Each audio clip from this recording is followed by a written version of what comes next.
Chris Bentley, Bentos, the enforcer.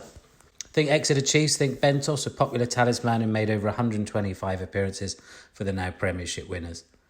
A well-respected businessman, father, husband, columnist, a bit of a stand-up, presenter, socialite and an all-round talisman for networking. Many know him as the old boot of the noble game of rugby union, old school from the old Allied Dunbar Premiership 2, playing at the fondly remembered county ground that the Chiefs once shared with the local Speedway team.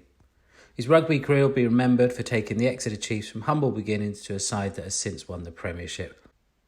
He's made many memories, made many friends, and one of the most popular people we know. Some would say that he enjoyed the best time and the best transition in a rugby team in recent English history. So, Chris Bentley, your questions. A big opening question. What did you enjoy most about your sporting career from boy to man? The thing I enjoyed the most was the relationships that I built with my teammates. If I have to recall my rugby career, there aren't that many games, and I played 350 odd first class games that I can actually tell you about. But the experiences and the fun that I had with some blokes that, it's a cliche, but they were my brothers through the different clubs that I played all around the world. Will Greenwood's on the record as saying, if you go into a rugby club anywhere around the world, you've got a ready-made family. And for me, that is the abiding memory, just the fellowship that I enjoyed and the closeness and camaraderie with groups of guys in every corner of the world. I've played in Argentina, New Zealand, France, Scotland, Italy, all around Europe. Everywhere I've gone, cracking groups of guys. And they're all the same wherever you go? Pretty much, Polynesian, Andalusian, the broadest Scotsman. Everywhere you find guys you can get on with and really share some good times. Fantastic. So let's take you back though, before all that time. Were you always into sport when you were at school? Sport, well, yeah, I think so. I was raised in the northwest of England, so it was predominantly soccer, football that I played. I was a goalkeeper, but I just got too big to be very good at getting up off the floor. And my PE teacher, Mr. Lamprey, said, "Why don't you have a go at rugby?" I bet he did. So I gave rugby a go, and I was terrible when I started. Most improved player for 3 years on the bounce, which pretty much means when I started, I was really bad. But I just kept at it, and when I got to about 15, 16, things started to happen. Right. Fantastic. And who was your sporting role model then when you were 15, 16? When I was a young man, my idol was a chap called Wade Dooley. Right, the Blackpool Tower, who played for England in the second row. And I was very fortunate that as my career was starting to come up, Wade's career was going down. So we actually passed one another when I was 17 at a club called New Brighton. Wade was about 40. And it was, for me, it was phenomenal that this bloke I'd seen on BBC playing Six Nations games, I was playing rugby with my idol. And it was absolutely amazing. And to see the way that he looked after himself, conditioned himself, got his nutrition right, his recovery right. There were big lessons that I picked up through him through osmosis as opposed to being taught. It was just being amongst him and seeing it. Were you playing against him or with him? With him. Oh, with him. So every Tuesday and Thursday, Wade used to beat me up. Yeah. And on Saturday, he'd say, "Right, go and beat them up or I'll beat you up again." I was like, "Right, Wade, whatever you say." Were you in awe of him when you saw him to start off with? He's 6'8", 20 stone, and he had a six-pack. Yes, I was. It was amazing, but very quickly I realised that he had the same volition, the same thoughts as me, and we got on quite well. Yeah, very lucky to have met your sporting role model. They say don't meet your idols, but you did, and he was every inch the man you thought he was. So that was then. Who is as sport has developed, who's your sporting role model now? And I mean not just for their talent, quickest, fastest, jumping the highest. I mean also for what they've taught or are teaching others off the pitch. I think, in all honesty, you've got to look beyond. I've got to look beyond where I'm from and see some of the American sports superstars and people like Shaquille O'Neal that go on and form charitable foundations and just give back huge amounts of time and finance to help other people and platform them, to give them the opportunities that sport has ultimately given to them. Would be the big examples for me. Yeah, they don't realise how big a role model they are, do they? I think for me, it's seeing these guys that have achieved so much, that have rather than sat on it and gone, "Well done me," and cashed in, they actually just decide to give back. Yeah. So there's no one person in particular, but it's just seeing a lot of guys at the elite level of sport, mainly Americans. I have to add, that have just achieved what you'd say materially is everything, just want to give back. Yeah, it's funny. I still remember Jeff Capes and Daley Thompson from when I was growing up. Yeah. And things have changed, but fantastic role models. So, Chris, when you were playing, the lights were bright, the rapture was loud, the acclaim was in abundance. You know, you're a sportsman at the top of your game. How do you possibly replace that buzz? What was it like, and where do you find it again? It's difficult. And I think one of the big things that I'm the alumni ambassador for the South of England for the Rugby Players Association, right. And I think it's because I'm quite vocal about the challenge of it's the bereavement. So from the age of 15, I was Chris the Rugby Player, and I was Chris the Rugby Player till I was 32. I'd signed professional contract when I was 18, so I near a 14-year pro life, and then to retire from that and to no longer be Chris the Rugby Player, but just to be Chris. It's very difficult to adjust. I was fortunate. I got a lot of support through the Rugby Players Association. I had a great support network around me. You don't ever, if you talk to bereavement counsellors, you don't absolve that from your life. What you do is learn to appreciate it, cherish what you've had, and try and look forward with a positive mindset. And that's certainly where I've taken, having departed rugby. It's 8 years since I played professionally now. Yeah. And for me, the big thing is loving the fact that I was a rugby player, but allowing that chapter to be closed and start looking at other opportunities. So glad about the fact it happened. Oh, you had totally. the opportunity. Dr. Seuss, don't be sad that it's over, be happy that it took place. Yeah, fantastic. So you must have had injuries. I mean, you get that many men running into each other. Have they hampered your exercise routine now? Have you had to adapt your exercises to less impact? I've had some pretty nasty injuries. I've got no posterior cruciate ligament in here. I've had my ankle rebuilt, my bicep reattached. I've had over 70 stitches in my face. There's nothing really stopped me training. I've rehabbed pretty well throughout, but the thing is I'm a bit more sensible because I'm the other end of 40. I'm 19 stone. So I don't do too much on-feet work. I do a lot of work on static machines, rowers, bikes, ski ergs. I still lift weights. So I'm still in relatively good nick for an old boy. Yeah, and how many times a week do you say you exercise now? I would say minimum 2, but I'm normally 3 days a week. I'll get 40-50 minutes of pretty intense training in, and then try and remain active. My job now is relatively sedentary. I'm sat down, so I'm always kicking off with everybody in the office. Let's get up and move, even if it's just for 5 minutes. Let's get up and just get a bit of movement. So there's 2 to 3 proper training sessions, but I try and live a relatively active lifestyle outside of my training. And it's funny you say about moving around at work, because health in the workplace is huge at the moment, and you spend 8-9 hours a day there. It's so important, and that's something you're trying to encourage where you are. Oh God, yeah, absolutely. Just get up and move, and just find reasons to go and do things. And I drink copious amounts of water, so I have to go for a wee. And then going for a wee will take me 5 minutes because I'll have a bit of a walk around, go and have a chat with people up and down the stairs, and just have a bit of a stretch, which is massively important. Just keeping a bit of flexibility as well. Yeah, because in your rugby career, I mean, you lived the dream, didn't you? You were exercising all the time. More importantly, you were eating a lot. Yes. And you have to bulk up. I didn't have to bulk up, no. But bulk was never a problem for me. We weren't at the level that the guys are at now at the Exeter Chiefs. But we separated the squad into gainers and maintainers. There was lads that had to gain weight, there was lads that just had to stay where they were, and I was very much in the maintainers camp. I might have been the chairman of Fat Club for a few too many years, but when I'm the smallest Bentley, so my brother, my father, my uncle all occupy more of the universe than I do. I'm the tallest, but they're all like over 20 stone. So for me, it was about trying to maintain my size rather than add anything to it. Yeah, I mean, part of the charity is just trying to, okay, you can have some treats, but just don't have them all the time, but just be aware of how many calories you're eating is part of it. Now, how many calories would you say you're eating at the top of your game? Top of my game in pre-season, I was close to about 5,000 calories a day. We had to be sensible in how they went into me. It wasn't just like, let's eat a load of Mars bars and kebabs, but there was a bit of free reign because I was training like an absolute lunatic. Over how many meals? It wasn't really structured. I was more of a grazer, so I was constantly just getting food into me. We obviously had our 3 square, but there was snacking throughout and supplementation. Yeah. Protein shakes in and around training and what have you. Yeah, I think everyone would like to eat that much. So you miss the exercise, do you? I mean, your activity levels have changed. You train 2 or 3 times a week. Yeah. The buzz from the exercise you liked.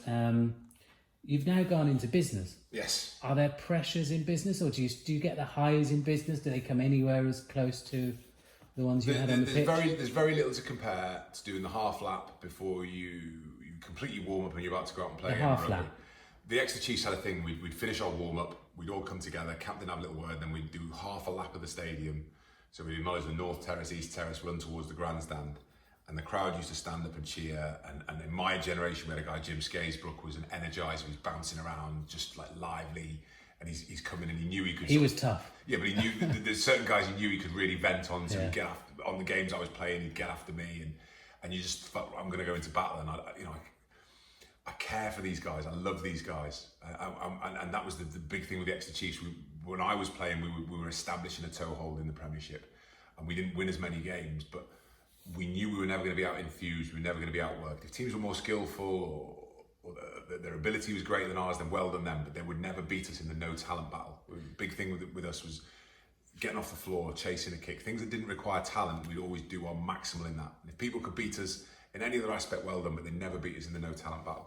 You guys led a really romantic period, probably one of the best in local rugby history, and the fact that you made that transition from where you were all the way up to, no, they can't get in the Premiership. Yes, they have. No, they can't do that. They've won it. They've won the Premiership. I mean, you were in the exciting bit at the start where everything that you didn't think could come true came true.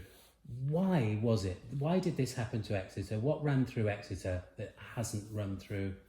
I think there was really strong business acumen from the chief exec Tony Rowe, and you can't go anywhere away from that. And also the coaching staff we had, and the way that Rob Baxter framed it. Let's enjoy every occasion, and this is going to get taken away from you at some point. So enjoy every moment, and the best way to enjoy it is to give it your all.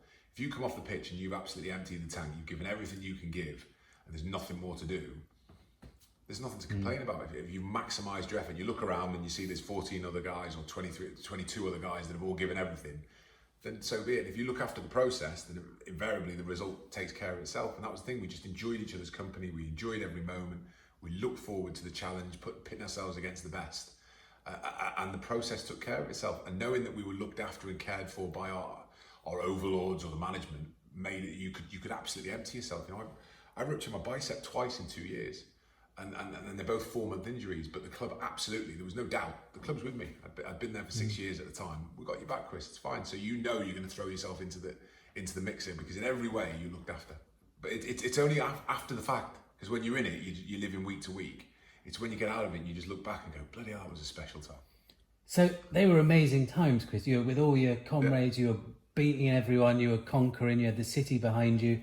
And like you said, you had another 14 guys and X amount in the squad. So you had people to turn to and share those moments. But there's quite rightly lots of talk now about mental health at the moment, and the hashtag Get Britain Talking campaign especially. And I know rugby itself has taken mental health very seriously in the past. How has rugby addressed this important issue for both ex-players and current players, and especially those who maybe don't have that camaraderie anymore from the lads around them? I think rugby's been quite proactive in pushing out the message, it's okay not to be okay. And there's 2 or 3 initiatives coming out of the Rugby Players Association to encourage guys to speak, because we are ultimately in one of the most macho industries you can be in rugby union. It's not pain, it's weakness leaving the body and all these silly tropes that we have. And to get some big strong guys to put their hand up and go, look, I'm actually struggling, I'm having a tough time. And Kieran Mile recently from Wasps did a magnificent piece that when he's at the top of his game and he's on a week's holiday in Dubai, and one of his teammates saved him from jumping off the veranda of a building, and he said, I had it all, but I had nothing. And I think a lot more guys are a lot more open, because you are under the looking glass and everything's measured, everything's dealt with, and but your headset isn't perhaps there. I think that there's a great drive throughout for guys just to be encouraged now to be open. And there was another brilliant interview on the television just this morning. Vinnie Jones, one of the traditional hard men of sport, and his wife has died. She's had cancer, she's died, and he's there and he's breaking down and he's showing emotion. And whereas 10, 15 years ago, for a man to show emotion was seen as a sign of weakness, now for a man to show emotion is a sign of strength. And it comes down to, even at the Exeter Chiefs, where a lot of my rugby was spent, the vocabulary that's used by the head coach. You know, the guys care about each other, they love each other, let's get emotional. And terms like this are being used to discuss top level sport. So I think the parlance is changing, the way people react to one another is changing. It's a long process, a very long process, still a lot to go on, but we're certainly taking strides in the right way. Yeah, and Johnny Wilkinson had his own demons. He's come out and talked about those. And you know, one of the best players in the world ever, such a talisman and a role model. And he himself has said, and Tyson Fury, you don't get a lot bigger and badder than that, has come out and said, there just seems to be, and rightly so, more acceptance on just being able to talk. It's actually really refreshing, and I'm glad that rugby has led the way in that. So, leading on, did you have any struggles yourself that you may have encountered with the transition from the pitch? How did you manage them? And more importantly, I suppose, from your insight, what advice would you give anyone, and kids, but anyone who does face any challenges? And how can an active lifestyle or sport and activity help to manage these? Well, activity's proven to help depression, get up and move, absolutely. But ultimately, it's getting a support network around you. It's getting some trusted people that you can talk to, and be yourself. When I was a player, it was the only currency that matters is playing. You've got to be in the 15. If you're not in the 15, you've got to make the 23. If you're not in the 23, it's a tough place to be. So every week you're having these micro battles, win and lose, because you're either in the team or you're not. And if you aren't in the team, then your currency drops, because that's ultimately where you grade yourself. So that was difficult, but I was very fortunate. I had a great support network around me, friends, family, and I'm a very emotional being. So right from the off, I was always a bit peculiar, because I was quite happy to let people see my emotions. So there was never anything bottled up with me. If I had a bad day, people knew I had a bad day, but I was able to put my hands up and say, sorry guys, having a bad day. And people could work with me. When I transitioned out of the game, it was a bit more difficult, absolutely. There was the bereavement that we've already alluded to. I was Chris the Rugby Player, and I'd written my yearbook at school at 18, look out for Chris the Rugby Player, and all of a sudden I was Chris. And I had the ignominy of going to see some of my sponsors that used to support me. No more free contact lenses, we're not going to give you that free meal, you've got to pay for things, and that's difficult to deal with. And the small level of fame that I enjoyed, which was a small level, I was a minor local celebrity, that was gone. To imagine what it must be like for guys at the absolute pinnacle, you alluded to Johnny Wilkinson's, it's a tough place to be. It's a big gap to fill. Oh, completely. The way to fill it is to find diversions, to talk it through, to acknowledge what you've had, and to appreciate everything you've had, but start looking for new challenges, new chapters. And social media can be so cruel, and so cruel to children in nowadays as well. Completely. But I think the big thing, you know, the quote I always come back to is, it's okay not to be okay. It's to say, look, I'm actually going to have a tough time. And I was very fortunate with the Rugby Players Association. I went on the transition weekend, and one of the speakers that came and spoke to us was a woman called Laura Penhall, who'd rowed across the Pacific, which is, she didn't make records. She didn't break records. She made records. Yeah. Everything she did was first time it had ever been done. And she discussed about, you know, when you're rowing and a squall comes over and you're just rowing for days on end, and the rain's pouring down and there's nothing but water and it's a dark place. And she said, you know, sometimes you're in dark places, but you know if you keep moving, you're going to move out those dark places. And I think for me, that was one of the messages that I received. There's lots of different messages you'll get. That was one that hit me, and I was like, yes.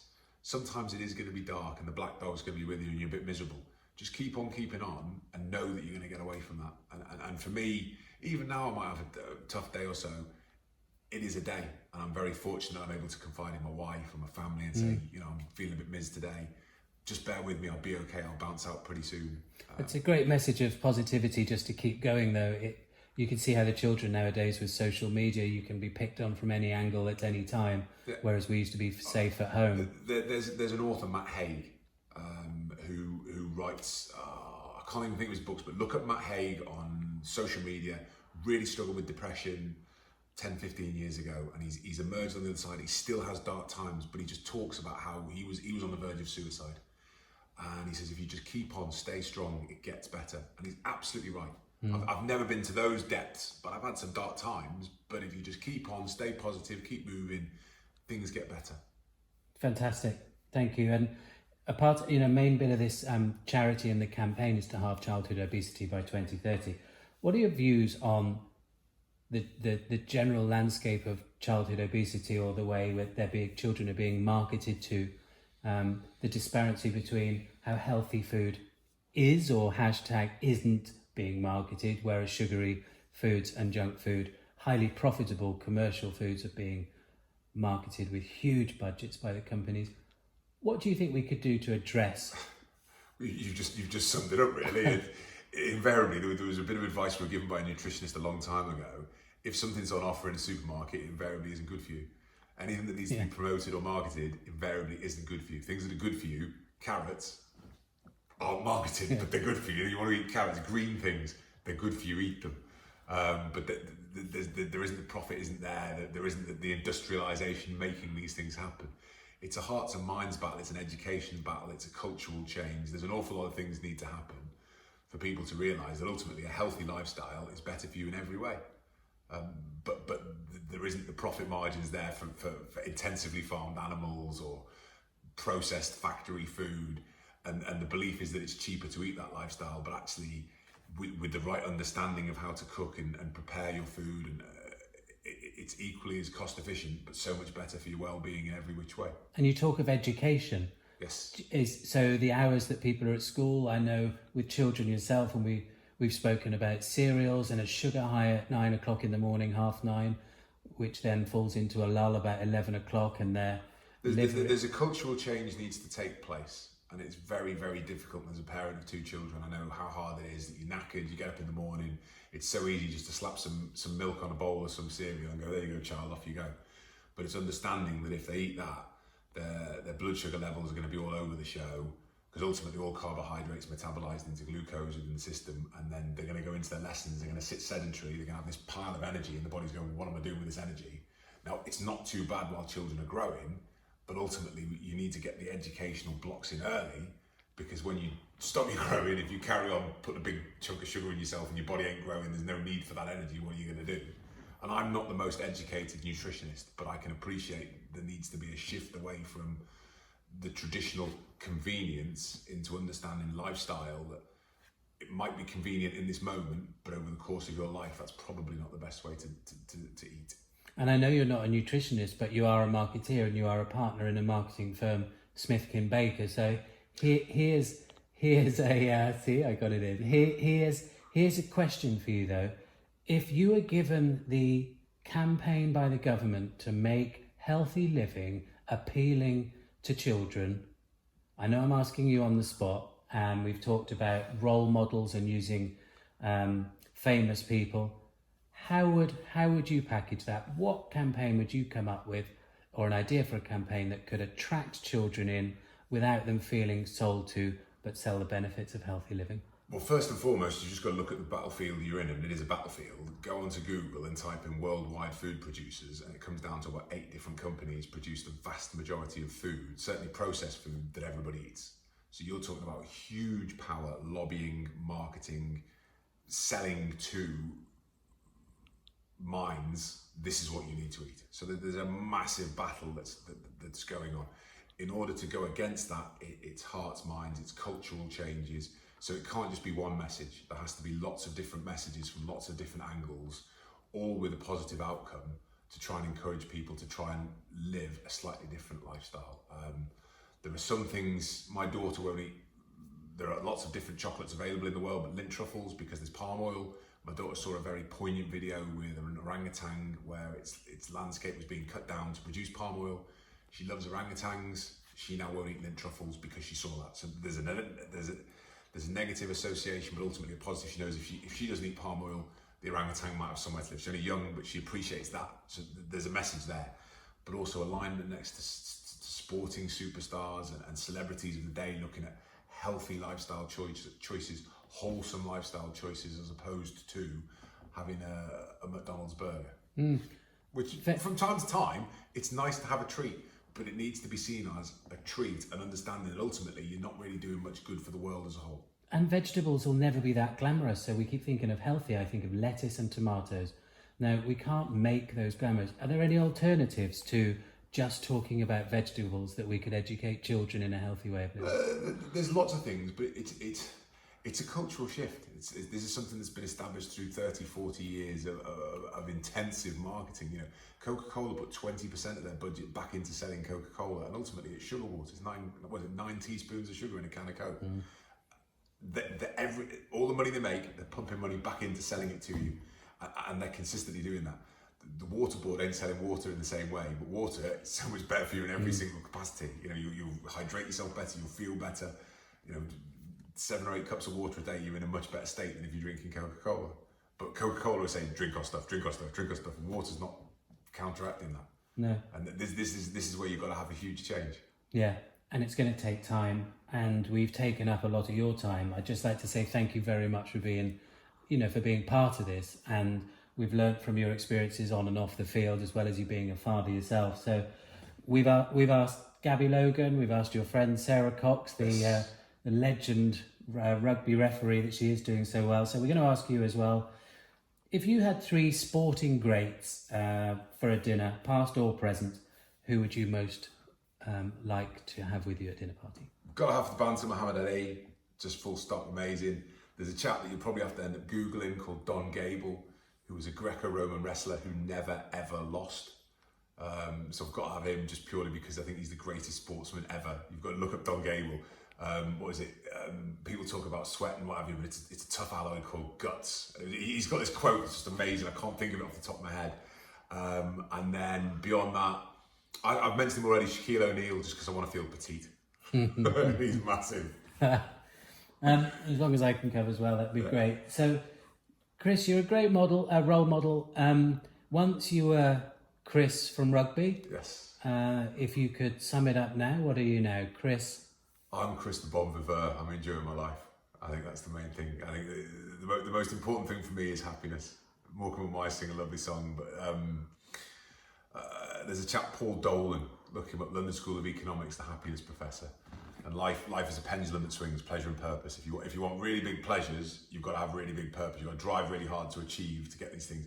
Whereas if you go down and actually, I'm really happy that I've got out of bed today, then you don't have to have huge amounts of purpose for that. So if you swing the pendulum very lightly, that for me is a driver. It's going back to my philosophy degree. I'm quite stoic in how I see the world. Limit your aspirations, your pleasures are maximised. So find fun in everything that you do, and you're going to have a much better time than if you're chasing things that are often unattainable. A very positive message for everyone. Chris Bentley, thank you very much. Thank you.